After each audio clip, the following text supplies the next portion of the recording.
कंकड़ाहाड़ हर घर त्रिरंगा कार्यक्रम रे सामिल हेले विधायक विभूति भूषण प्रधान। 78तम स्वाधीनता दिवस पालन करिबो एथर सारा भारत।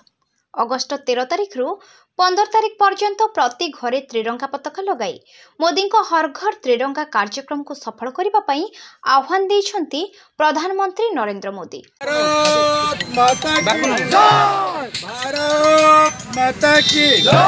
आज पूर्वाह्न 11:05 समय ढेंकानाल जिला कंकड़ाहाड़ ब्लॉक तरफ एवं विभिन्न अनुष्ठान सहित बीजेपी कार्यकर्ता मानक पक्षरु हर घर त्रिरंगा कार्यक्रम अनुष्ठित होइछि।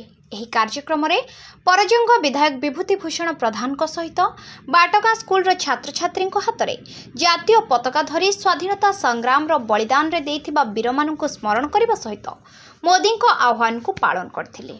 एही त्रिरंगा यात्राटी बाटगां हनुमान ठारू कपलेई मठ पर्यंत त्रिरंगा शोभायात्रा आयोजित होइथिला। उक्त शोभायात्रा रे मुख्य अतिथि भावे परजंग विधायक विभूति भूषण प्रधान जोग देइथिले। आसंता काली अगस्ट 15 रे स्वाधीनता दिवस पालन हबो। आज दिन रे भारत विभाजन हेइथिला। विभाजन रो विभीषिका समस्त को जणा अछि।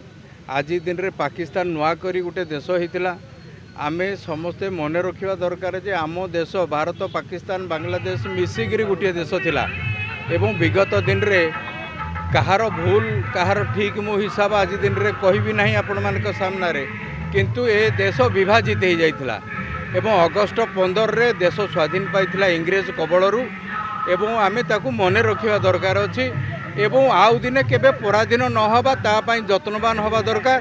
सेहिति पई केंद्र सरकार मोदी सरकार ए दिन रे उत्सव आकार पालन करिबा पई स्वाधीनता दिवस को चिंता करिजेंते 13 रु 15 पर्यंत तिरंगा यात्रा अनुष्ठान विभिन्न अनुष्ठान तरफ होउची।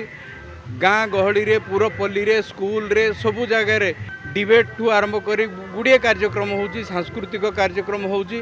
कंकड़ाहाड़ ब्लॉक तरफ आज भारतीय जनता पार्टी किसी कार्यकर्ता एवं सबु अनुष्ठान गुड़िक मिसिकी तिरंगा यात्रा अनुष्ठित होउची। बाटगां ठारू मोरुआबिल पंचायत पर्यंत ये यात्रा चलिबो एवं आज दिन रे आमे समस्ते मन रखिबा जे देश आगु को आउ पराधीन न हो। ढेंकानाल कंकड़ाहाड़रू प्रवीण नायकଙ୍କ रिपोर्ट फोकस प्लस।